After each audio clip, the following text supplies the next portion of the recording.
We are live. Hello, and welcome to another TSN Armada live broadcast. This is our third broadcast of the TSN Armada event. Joining me, we have Xavier, Fish, and two special guests, Mike Subtelny and Darrin. Welcome. Hi! Thank you! Hey, I was hoping for someone to say something there. There's a nice gap for you to say something.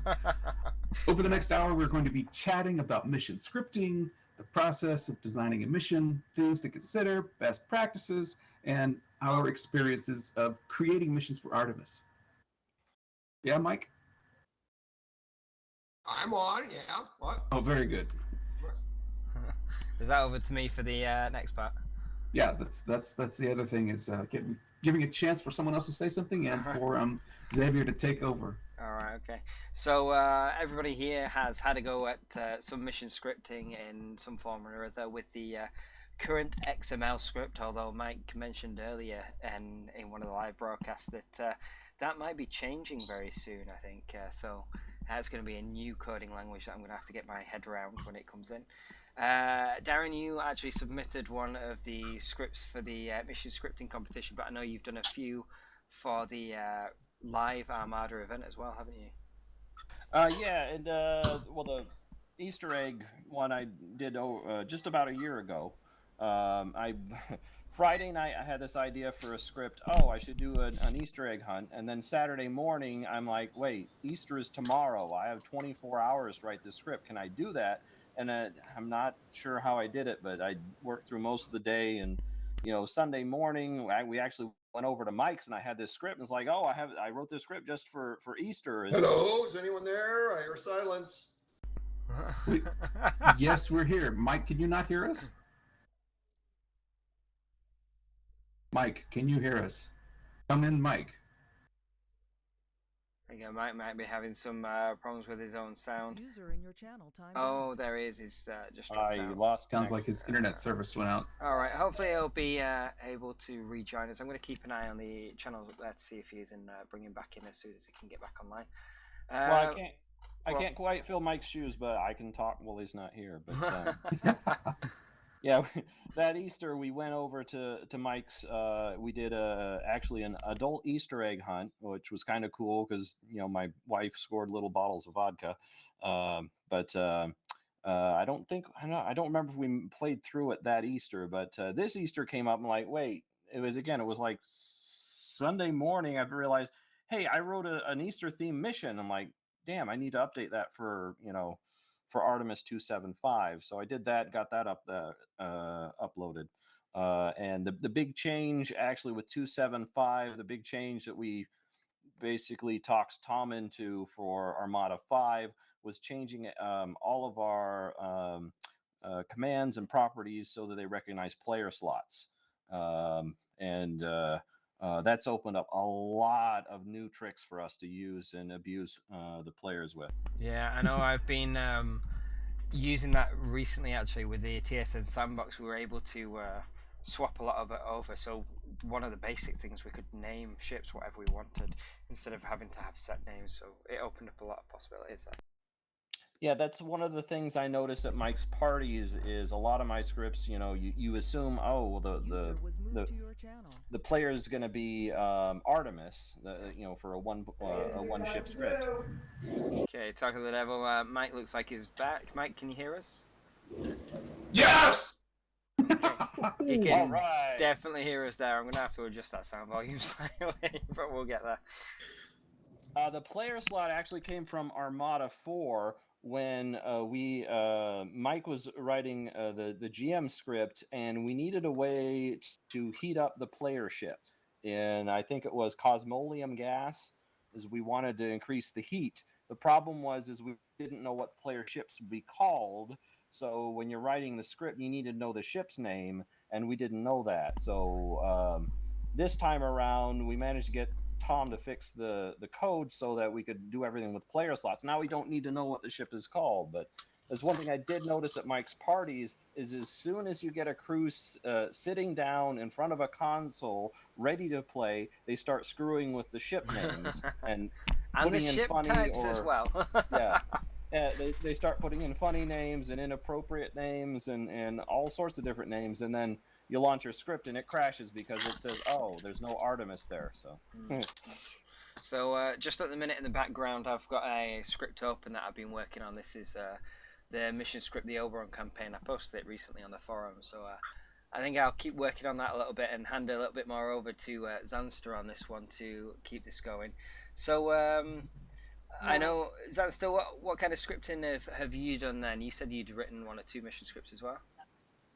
Yeah, so when I first came to the Artemis world, the current version was 2.5.2, and my fellow players here at home and my family and friends and stuff, they also had tablets, and so I've discovered that Artemis works on iOS devices and the like, but you had to go backwards to 2.4.0. We were really enthusiastic about Artemis, and we played through all of the mission scripts, and then we went hunting for mission scripts on the internet and couldn't find very many. And so I said, well, if people write these things, then surely I can write one. And so I started writing mission scripts, and we would play through them. Eventually, one of the last ones that I wrote is something called What the Dickens. I don't know if anyone's familiar with that, but it's a Christmas-themed Artemis script based on a Christmas story. And your ship runs around and meets the ghosts of Christmas past, present, and future, and you have to destroy the various, ships that get spawned and the like. I think I saw that one. It was actually put up on the forums, wasn't it? I remember seeing it and hearing a little bit about it. I must admit, I've not played through a lot of mission scripts myself. Mike originally wrote a lot of the mission scripts that went into the game. Yes, yeah, I wrote mission scripts from the very beginning. I was the first one doing it, and I have done a bunch of mission scripting workshops at conventions and things like that. I actually did a workshop where we wrote a mission script at a Nauticon here in Cleveland, and I will never do that again, and feel free to ask me why. Why? Go on. Why? What happened? It took all weekend. It was supposed to be a 4-hour session. It took all weekend to write the script. It was actually a really interesting process. We had lots of people who wanted to be voice actors, recording voices, creating sound effects. We had people making 3D models for the mission script. If any of you are familiar with Party Crashers, anyone play Party Crashers? Yeah, I've heard of that mission, yeah. Yeah, the theme was the Donner Party, and they wanted a script where fast enemies that were as fast as you were, could chase you around, and we wrote that script and put tons and tons of work into it. Lots of crews have played that script. All of them hate it. Brilliant. So when you are writing a script, are you writing the raw XML? Because what I've got open at the minute is the mission editor, and that's how I write my scripts. Do you guys go for the raw XML code that you actually have to write? Who's speaking there? All right, I like to write in the mission editor when I can. I am almost never writing for the released version of Artemis. I am almost always coding for a beta version of Artemis that Tom plans to release in the future, trying out wonderful new feature X, Y, or Z, and it usually breaks, and it's very frustrating. Yeah, I can imagine that. Eventually, and so the mission editor doesn't include these new features, and Tom is still the syntax for these new features. So I like to work in the mission editor, but I almost never can. Yeah, I had a similar problem with, we were coding for our Armada 5, and we're actually coming up on the deadline when we needed to have everything ready to go. And Tom had just introduced the player slot, but the mission editor I was using didn't have it yet. So he sent a message, I think, is Dave Thaler the one who updates the mission editor? Yes, he is, yeah. Yeah, I said, we really need this this in, the mission editor. Can you add this really quick and send me a link to it? And the next day he had it ready to download, and I was so happy he did that, because then I could get in there. I could start, putting in all the player slot code. But that was wonderful. Dave is a tremendously amazing human being, and that was amazing. I must admit, without the mission editor, I don't think I would have ever written a single mission or even dipped into it, because getting your head around the XML and the complexity of, for example, the sandbox would just be impossible, I think, without the mission editor.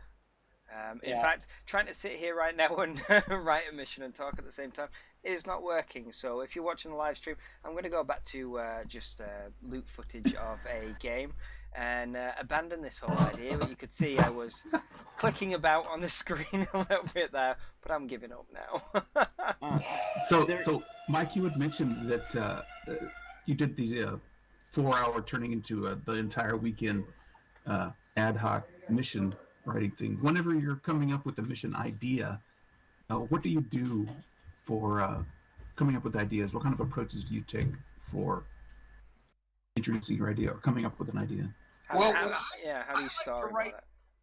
Tom made the mission editor for things like creating a combat situation, because it's a fighting game. It's kind of like Star Trek, the original series. As long as the episode is Balance of Terror or the Doomsday Machine or maybe the Ultimate Computer, and that's it. You can't have any other kind of interaction the way Tom originally invented the game, unless it's a mission script. So I try to do a story. I want to have characters that you interact with. I want the characters to have personalities that you have to deal with, but also there must be fighting.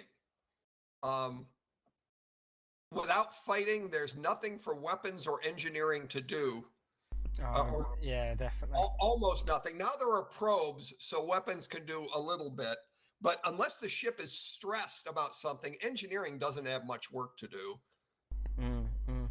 Yeah, I know. I've been through some mission scripts where they're really friendly to like new players, and you find that a more experienced crew, you end up getting a little bit stuck and a little bit bogged down in all the details. So you've got to have that combat and that action. I think, from my own point of view of writing a mission script, trying to get the balance of the ships that you get, because like myself, Fish, and Zanster, we're all quite used to game mastering instead of writing a mission script for a game. So we can very quickly adapt the balance on the fly. But in a mission script itself, you got to get the balance for the range of crews that you're catering for. Any tips or advice on how somebody mission scripting would try and get that balance in? It's 1,000 times easier writing a script with a game master to adapt, because when you're writing a script that just tells a story with characters with no game master, you have to think of everything the players can do, and the players will do some dumb things.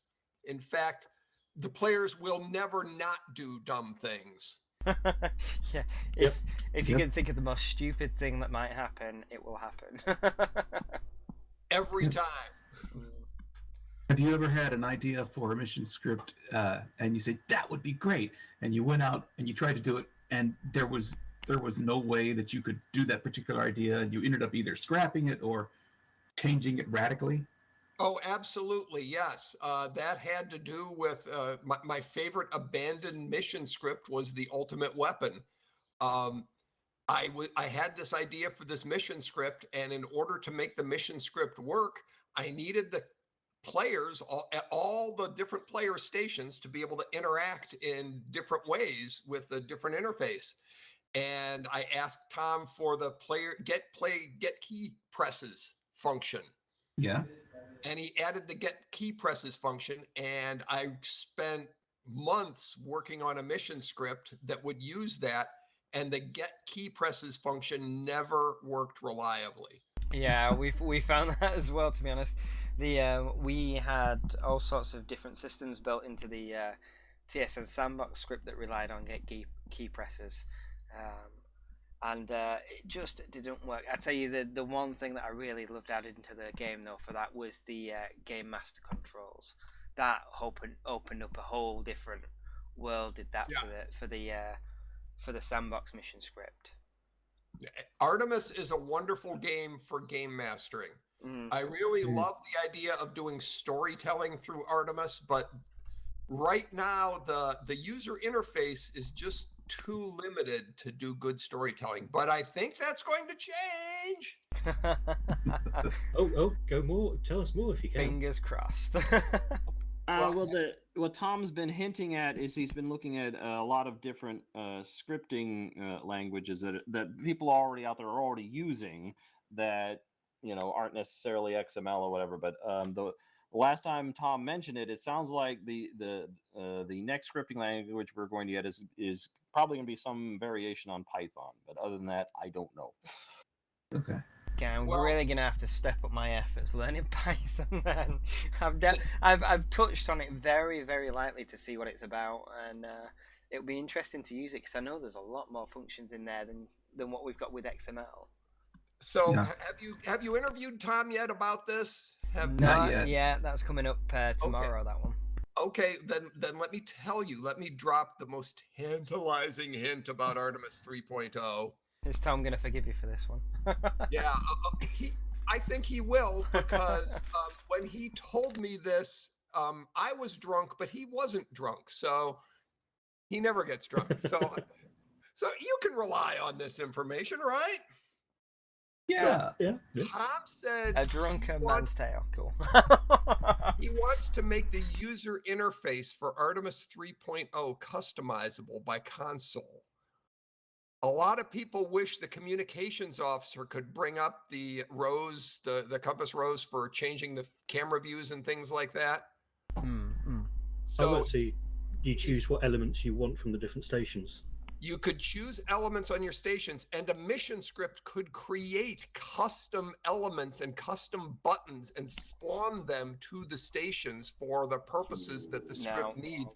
Does that not sound wonderful? Oh, yeah. I know. Like we've got, so in the sandbox, we've got silent running mode and we've got fuel collection mode. And those all just measure states of the ship, basically. How fast is it moving? Are the shields up? What energy levels that you got set at? But if, as a mission script, I can spawn a button that says, do you know, like the comms menus, for example, the comms menus when they came in.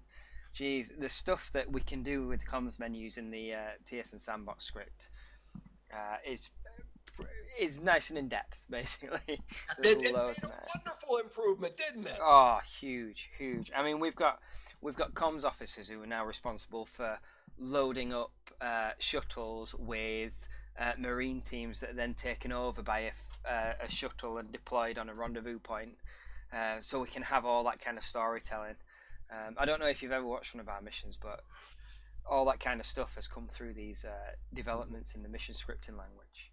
Well, you mentioned that the where you save energy or you refuel or whatever, and that came from the Panic and Hammock sector, which is one of the. Yes, it did. Yeah. What was that? One of the canonical missions from Armada 2 or something? Or that was way before Armada was even dreamed up. Yeah, I think that was like one of the original missions, wasn't it? Yeah. It was, yeah. I remember that. Havoc in the Hammock sector. One of the elements in there in the mission script was you had to go into a nebula, and there were certain nebulas that you could go into. And if you were moving at a certain speed, it activated a ram scoop, and the ram scoop refueled your ship so that you could operate for a bit longer. And yes.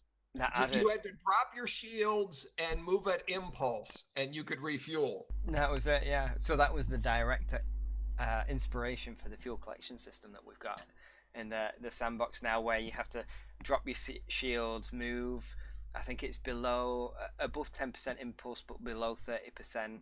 And then after a few seconds, it'll kick in and it'll start ticking over and refueling. We've used that a lot in missions, a lot.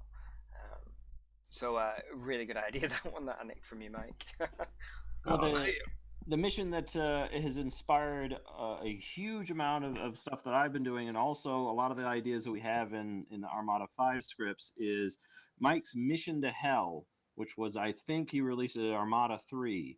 But that one, there's a wonderful post on the forum on all the interesting things Mike learned, putting that mission together and what went wrong, but there's some wonderful things there. That's the first where I saw a ship, being transported between different sectors, and we've seen that with the TSN scripts, the GM scripts, and I borrowed it. There was some other wonderful stuff, like there's different nebula in there that do different things to your energy and your heat. And that showed up in Armada 4. And there's also the Screamer that chases your ship and screams at you. That was wonderful. Just really unnerving. Unfortunately, I don't think it works for 275, and it's one of my rainy day projects. I want to get that working again for 275 because it's an amazing mission with some just astounding ideas in it. Does the mission crash in 275? I don't recall. I think there's there may be issues with the video playback, I think. Oh, that would be a shame. But yeah, that could happen if like, for example, if the path for the videos has Artemis 274 in the path and it's now running 275, that would probably be a problem. So another mission, I want to mention another mission I wrote that was really good and really popular. It was my favorite mission at one time. It was Truce or Consequences. And that was a wonderful, fun mission where Scaron kidnapped an Arvonian princess, and a TSN crew had to rescue her, or the Arvonians would go to war with the TSN. So it was breaking up peace talks. And the thing about that was, it was the first mission that did go from sector to sector to sector, way back in our Artemis 1.0. And it was a long chase with fleets of ships that had to do things. And it relied on the direct command to make AI ships go somewhere. And that the concept of that script has never worked again, because now AI ships, you have to go through the brain stack and you can never exactly control what they will do.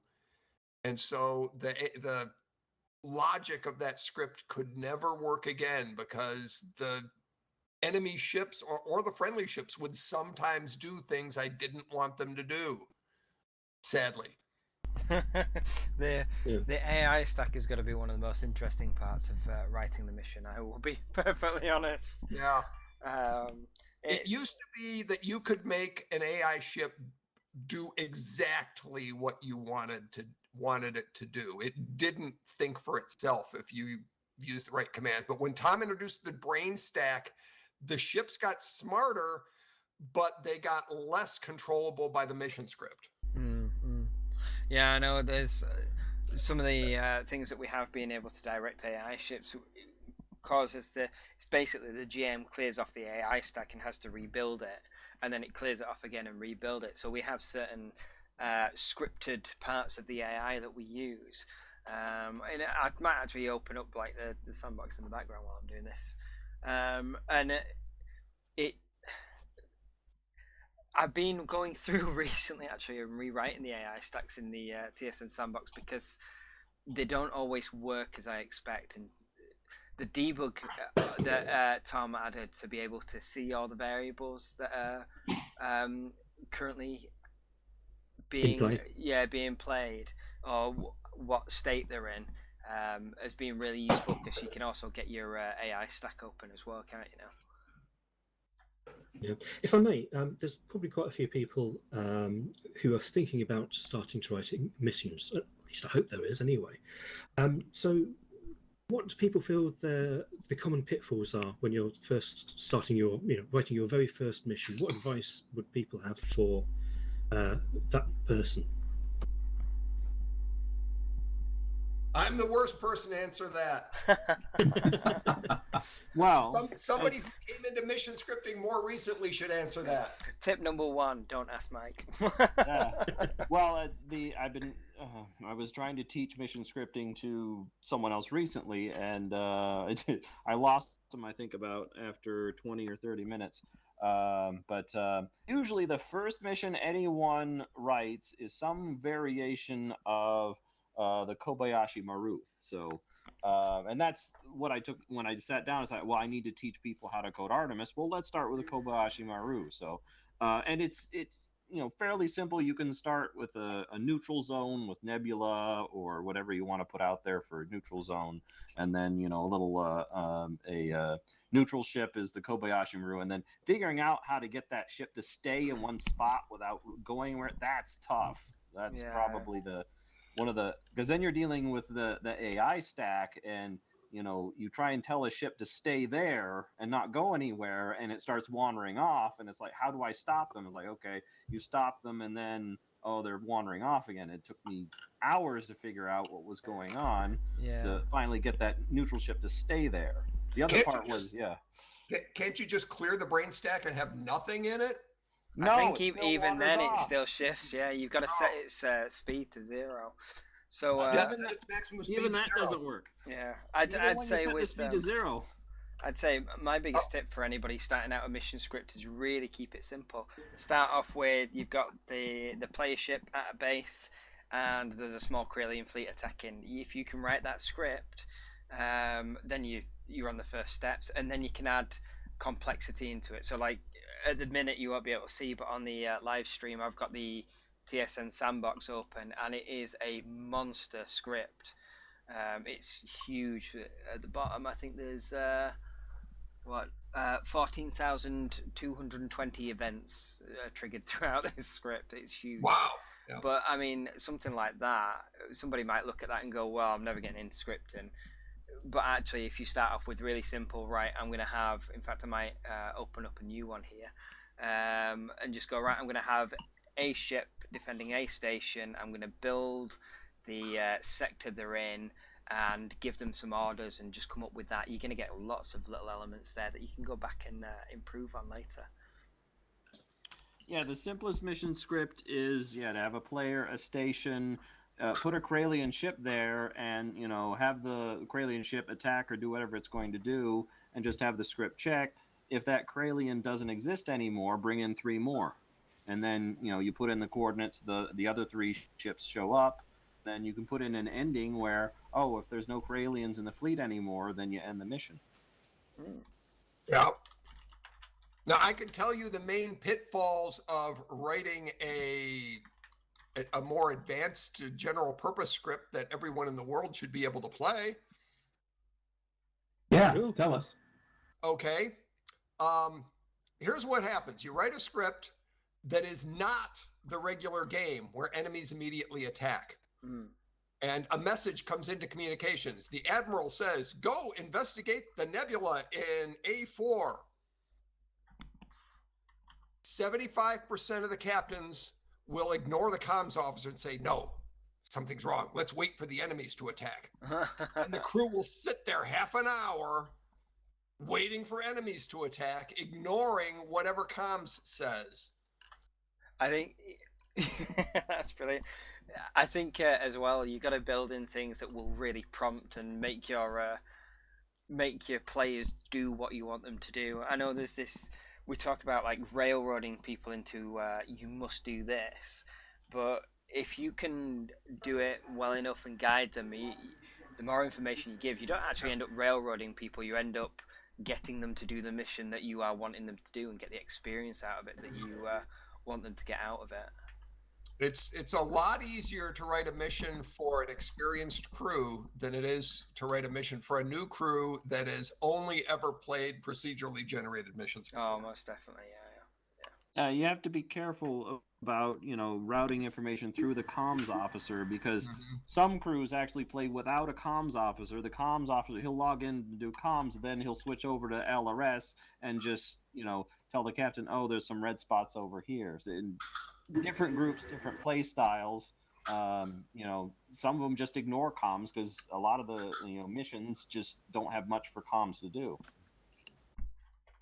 Yeah, comms is a difficult station sometimes because it's a lot of effort to code for it, and not many ships seem to run with a dedicated comms officer.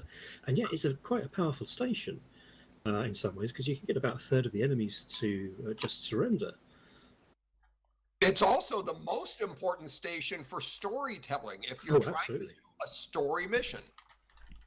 Yeah, it's about the only way you've got of expanding on what the story is, what's happening, why are these enemies behaving like this, what should I do next? Right, if you want characters with personalities, that's got to come through in the comm station. And if nobody's playing comms, no one will get that part of the story. And the problem I keep running into is I put so much information in comms, I just, bury them in information, and then they can't pick out what's important. So comms will have these huge, lengthy, walls of text that they have to dig through, and the comms officer is trying to dig through it, and the captain's like, what are we doing? What are we doing? What are you doing? And the comms is like, I don't know. There's too much text here. So the other thing Mike has called me on is... I've played comms officer on Darrin's mission script, and that wall of text pisses me off, Darrin. I think he's also busted my chops over, I come up with these really complicated character names that, where it's really, I'm pulling out of mythology or fantasy or whatever, and he's like, no, you need simple names. Because most crews, if they have a comms officer, it's their 9-year-old. And nothing polysyllabic. Yeah. Captain Carb is really good. So, all right. One thing I do hope in Artemis 3 will be having... So you can script it so it will play an audio clip to the bridge crew. Unfortunately, on the internet, it doesn't work very well because it only ever goes to the computer hosting the server. So I'm rather hoping that something will be able to done in Artemis 3 just because it will allow a more friendly way of playing a clip, getting some information over to players. That sounds good. I would love a way to trigger a YouTube video or something like that. Yeah, that too. That would not work at Armada, though. That would be great for the TSN role-playing group. But at Armada, we are not connected to the internet. Yes. Yeah. Well, next time I run into Tom, I'll ask him about that, if we can send audio files to specific consoles. But then you have to be able to have some way to figure out, is this crew playing over the internet, or are they all up in Mike's attic where we don't want sound blaring out of all 5 stations at once? Yes, that could get complicated. You had mentioned sorry. procedure. I'm just going to jump in there. Just while we're talking, we were saying about tips for getting started on a basic mission. In the background, I've loaded up the mission editor again. I'm giving it another go, and I'm going for a really simple kind of mission that somebody might try and put together when they're starting out. So in the start block, I've got my player slot already in there, and I've got the actual station that they can defend and some asteroids and nebula to look at. And then I am linking in using the variables and the timers to be able to link in to the next part. So the players will be able to go in. I've got a timer in there for 10 seconds before they get the mission orders through. I might reduce that to 5 so it's not too long that they're having to wait. And then the mission orders come through from the station saying we think there's something in the nebula. So I'm going to use like a way to detect where the players are and if they enter a certain area. And when they get there, I'm going to spawn a little bit of an ambush and then have some more Corellians come in a few minutes later, I think. So this is kind of just putting together a really basic mission that should give plenty of action for the players and thinking about their experiences. But like you say, key thing, getting things through from through comms. People, I think, overlook comms a lot and just go, comms, we're not too worried about that. We'll stick We'll stick the youngest member of our crew on there, and that'll keep him quiet for a little bit. Yeah, I really regret the name Charybdis. I came up with that, and no 9-year-old can pronounce that correctly. That's brilliant. And we run into that. The Typhon, people don't pronounce that correctly. Tom came up with that name. But you need names and words that 9-year-olds can pronounce because they're playing comms and often science. It's not just 9-year-olds that struggle with those. Yeah, I've been pronouncing it wrong for years. I do have to make a little bit of an admission. This is mainly aimed at the TSN group. The GM team does occasionally, very deliberately, create a nearly impossible to pronounce ship or word, just for our own amusement. So for anybody who's listening on that, I do apologise, especially for the, and I'm probably going to mispronounce this, the Grisvonensvots. Grisvongenschwärz. That's the Do you know one. the one that I'm really worried about is, I think that's a German word, isn't it? Yes, it's some sort of sword. Yeah, a newcomer in up there is German, so probably tearing the hair out there and at our pronunciation of ruining the German language. True confessions of the TSN roleplay. Grisvongenschwärz or something like that. Bless you. Gesundheit. Yeah, that's something I ran into when we were coding up the GM script for Armada 5, is when I started tearing into the Arvonian and the Kralian and the Zimni language dictionaries. We were putting in some Arvonian bases, and I looked up, well, do the Arvonians have a name for base or station? I looked it up and says, yes, there is. Oh, there's a Arvonian name for station. Oh, you just use that. And it's like, okay, well, what else will they call them? Do the Arvonians have, names for numbers? So I started naming all of the Arvonian stations after, in the Arvonian language. Like, would the Terrans really refer to them in Arvonian? And I don't know, but yeah.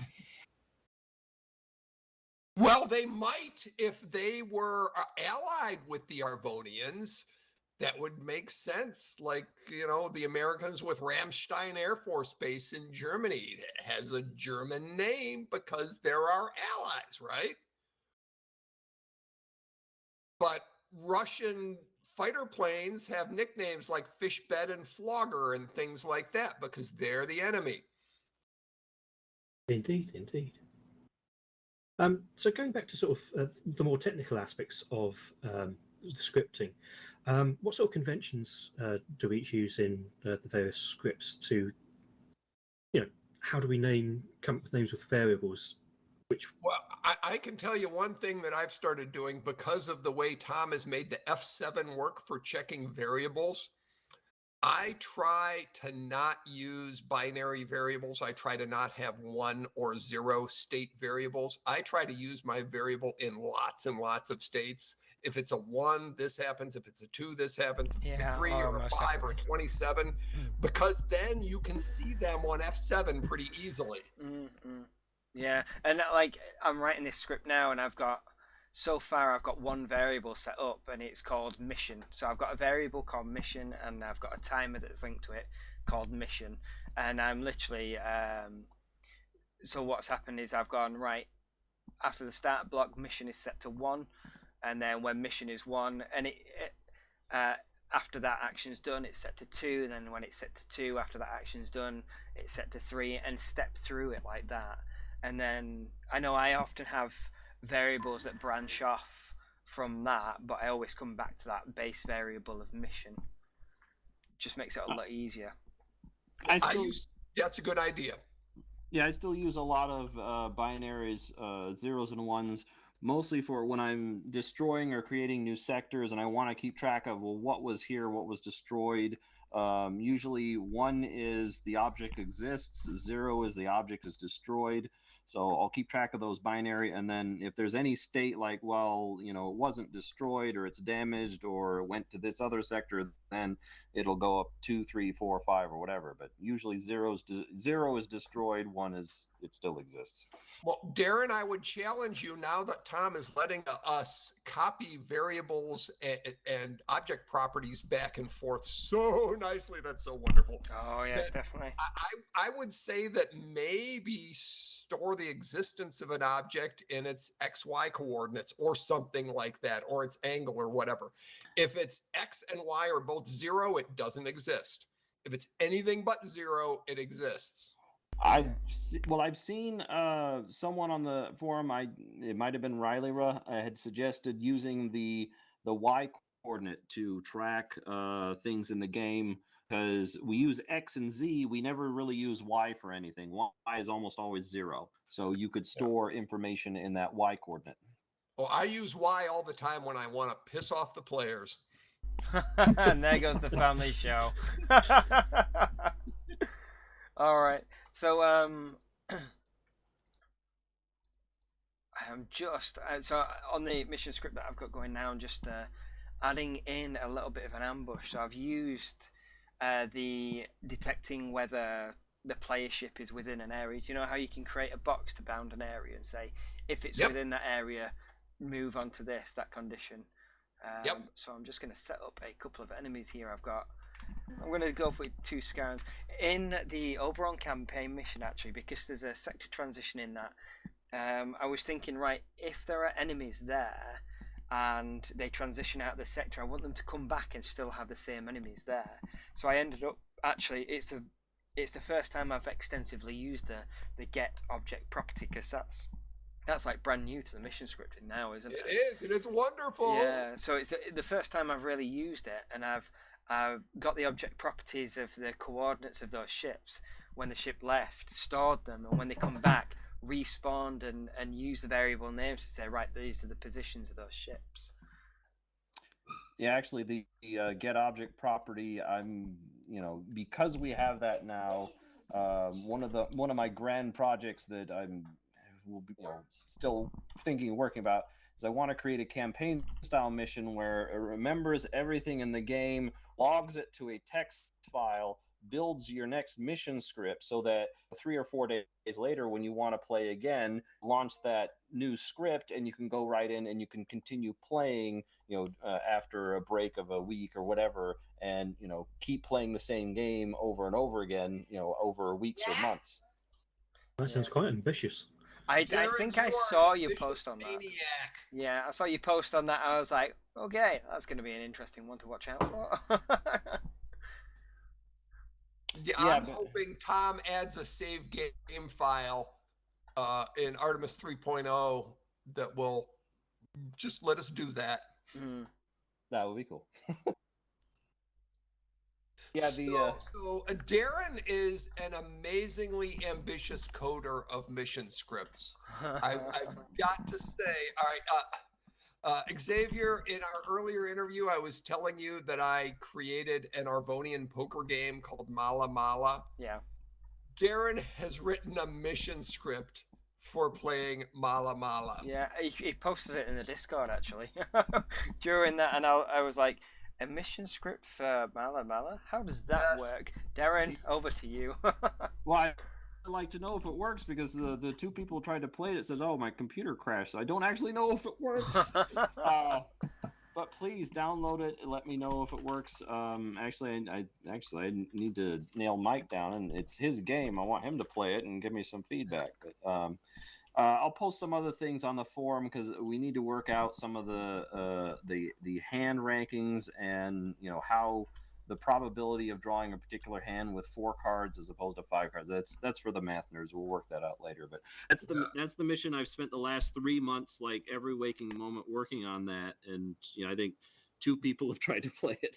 That's an amazing exercise, Darrin. Playing a mission script for playing cards, a card game that kind of doesn't exist yet.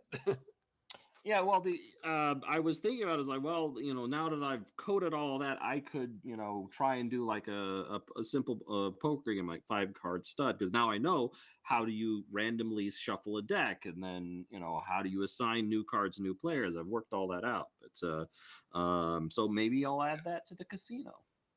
Okay, guys, you hear that? He came up with the logic for randomly shuffling a deck in a mission script. That's great. Yeah. Well, Darrin, you're amazing. The campaign style mission that I came up with, the casino was going to be part of it, and that's sort of the first little part of it, and I'll keep building on it. But the idea is you're a pirate ship stuck in the Sagittarius Rift.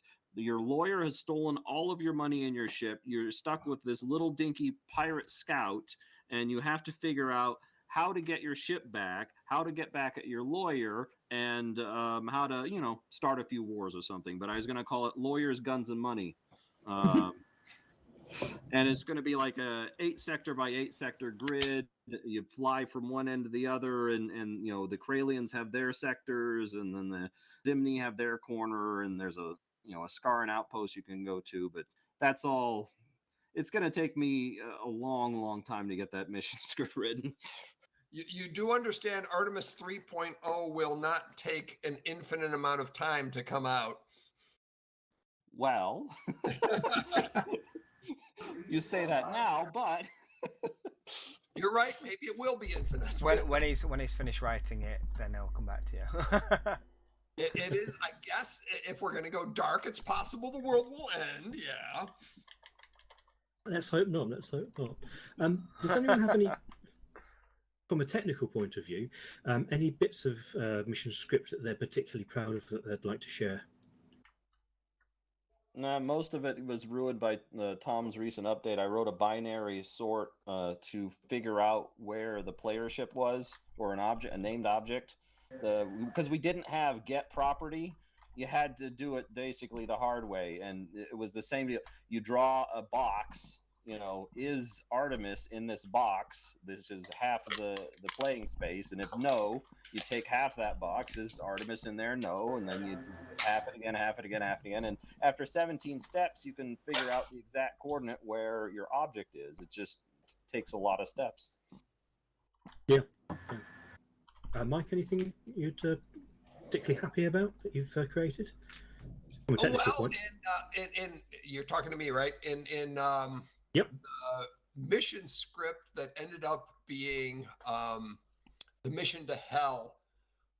There's a section of that mission where horrible things can happen, and crew members will die horrible deaths, but there are clues to the mission built into every horrible death. And that was so much fun to code. I don't know about proud, but really had fun coding all the horrible, horrible, painful experiences of all your crew members. And the more people die, the more you understand about the universe. So there's that. Yeah. How about you, Xavier? Me? Well, I don't know. There's quite a few bits that we put into the sandbox. I think using the comms menu buttons and being able to get those in for getting the crew to interact with the mission script, and even building in a little bit of a cargo system that I can tweak inside the sandbox. I quite like that because it really engages the comms officer. It gives them something more to do than just read messages. They can actually then use them to load up the shuttle with Marines that are then sent across to the base, or get your medical teams in there to go and help another stricken ship, or engineers to help fix something, bring a gate back online. I think perhaps the other one as well is the amount of sectors and systems that I've managed to cram into the sandbox. Zanster helping with that actually, and Fish as well, coming up with some ideas for some new sectors and systems, and just the breadth of area that you can explore. I think those are probably the best bits that I've enjoyed adding to missions. Yeah, I may wind up borrowing parts of that. when I get back into the Armada GM script for the handling the cargo and the Marines and taking over the stations, I was working on that when the quarantine hit. Darrin has done some amazing work in his scripts trying to confound one of Tom's biggest limitations. And all mission scripters understand what I'm about to talk about. And that is the player ship can always go anywhere they want to go. Yeah. And Tom wanted the game to be that way. And that's one of the main feedbacks he gets from new crews. They always say, we want to be faster, faster, faster, faster, faster. And that is the reason the Artemis is so much faster than all the enemy ships. User joined your channel. Is because the players want to be able to go anywhere at any time. Darrin has worked very hard to write scripts that restrict player movement. And all of us who have written mission scripts know we wanted to do that, and it's freaking hard to do. Yes, and I keep failing. My first attempt was, I was like, oh, asteroids, all, create this huge maze of asteroids. The players won't fly through the asteroids, right? Oh, they'll fly through the asteroids. They'll go warp 4 through them, and maybe they hit one, but they're still okay. We've also found you can't block people's path with minefields. Warp 4 through that. We've seen that quite a lot. And what was the other one? Warp 4 through masses of black holes as well. If you can go warp 4, you can go through anything. Yep, and Tom wants it that way. That makes it hard on us mission scripters. Yeah, and after the asteroids, the next one I settled on was, black holes. I'll do something with black holes, and you haven't seen those missions yet, so I don't want to spoil them yet. But nice thing about black holes is, yes, the players can warp through them at warp 4, but they're scared of them, so they don't. Right. So I tell you what, in one of my first iterations of the sandbox, we had you had to fly into the black hole because that was the jump gate. So players got to the jump point, and I remember the first time introducing it to the TSN, and I was like, yep, activate the gate. So the gate activated and opened up in front of them a nice big black hole, to which they all went, oh my. I was like, no, you head for the black hole. That's your jump gate. And watching them fly into a black hole, that was an interesting one. Yeah, that was very uncomfortable. Yeah. That's so cool. Yeah. So Xavier, we're almost out of time. I want to say I hope we can do this again sometime, and you can ask me this question again after the Armada 5 scripts and war has taken place, because there are things in that script that I can't talk about that are awesome. So and yeah, actually, Mike, I need to talk to you because I'm actually starting to add some things you haven't seen yet, which are also awesome. I'm sure they are, because you're a great coder. And just in the background, you will be happy to know I've managed to write a complete script. User left your channel. I will give a little spoiler for Armada 5. One of the scripts I wrote involves basically a giant space monster boss battle called Zulkazor. So I want you guys to be afraid of it now, because you'll see it later eventually, but Zulkazor will consume you all. Sounds like there's He's some not really kidding. cool I have things. played many test missions against Zulkazor, and it kicks my ass. Oh, come on. The last one, it took you 20 minutes. Yeah, but the 37 other times it killed me. So yeah, player deaths might be a little high on that one. It's always a tricky one, is that player deaths. You've always got to have the challenge. You've always got to have the risk. Otherwise, it's not fun. Actually, that might be a playable one by the TSN group, because that's a multi-ship one that I think would work over the internet, isn't it, Darrin? Yeah, it would work. Oh, I look forward to that. I'll have to bring that one along, yeah. You would like that one. It's fun. Yeah. It's hard. So, a very basic mission script written there. We've got 7 events in there. The start event, there's the mission orders, there's a pop-up message guiding players towards a certain grid saying there's your sensor contacts.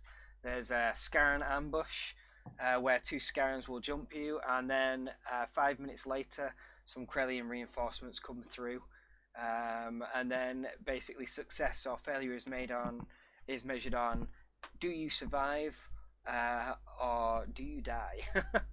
So when your enemies hit 0, it's a success. If you are no longer existent, it's a failure, and it says mission failed. So it is possible to write a mission script within that amount of time and have it very basic. I hope it was interesting to watch in the background anyway. Excellent. Thank you for hosting this. Yeah. Thank you for coming along. You guys have given up a chunk of your time to join us on this mad idea that we had one evening. All right. All right. Well, I'm going to hang up now because I got to move on to my next mad idea. All right. Okay. Thank you very much for coming along, mate. All right. Take it easy, gang. See ya. Bye-bye. Okay. I think I'm going to move on to the ending of our own script here now, if that's all right, guys. Yep. Did we lose Anster during that broadcast? I think we did. Good night. See you, mate. All right. So, to those of you watching on the live broadcast, thank you again for watching. Is that our 3rd live broadcast? Or, well, we've done a lot more than we expected. Thank you to Mike for giving up his time to join us, and also for Darrin coming on and sharing your expertise and your experience. If you are interested in mission scripting, then definitely check out the mission scripting sub-forum. I'm getting to that point now, it's quite late, I can't talk. The mission scripting sub-forum on the Artemis Spaceship Bridge Simulator forums. There's loads of discussion. I know people chip in bits of advice or share little bits of code, or there's also a recent thread there, isn't there, about best practices, so you can have a look at what other people think are the best practices. There's a number of scripts on there as well created by the community. It's always good to grab somebody else's script, open it up, have a look in the background, because I know that I reckon if you looked at one of my scripts and you compared it to some others, you might see some kind of telltales of who's scripted it. Make sure you're connecting with other mission scripters, getting lots of tips and tricks about writing your own Artemis mission. And I highly recommend grabbing the mission editor, which I think is available on the Artemis wiki. Still, it's created for the Artemis community. Somebody a long time ago created it, and it is currently being maintained by Dave Taylor, who does a lot of maintaining. And it's just a matter of opening that up, I think, and getting scripting, isn't it, guys? Yep, you can find out an awful lot of ways to make Artemis crash, but after a little while you'll get the hang of it, and it's not too bad. It's not too bad. Yeah. All right, there's one more broadcast that we've got scheduled with a guy called Doug. I don't know how to pronounce his last name. I think it's Richard? I don't know, Darrin, do you know? I should know. I just call him Doug Reichard, but... Doug Reichard, all right, okay. So he's going to be on at 1 a.m. UTC, so I don't know what time that is in the US. It's just a couple of hours time from now. Well, I'm just warning you. I meet with Doug rather regularly, but I don't think I've ever actually pronounced his last name. So I know him. We deal a lot with each other, but yeah, didn't come up yet. Okay, all right. That's definitely a question for the live stream. I think I'm going to be sitting in the background and listening on that one. A couple of other people are going to be leading that one because it's getting quite late for me now here. That's going to be 1 a.m. UTC time, and he's going to be talking about the Artemis videos, how he goes about producing them, and all the technical side of the Artemis videos that you get to see on their YouTube channel. So make sure you're around for then. I think the next thing on our schedule now, if you are taking part, is the next campaign. Atlantis campaign. Yes, excellent. Okay. Thank you very much, and I'm gonna cut there, I think.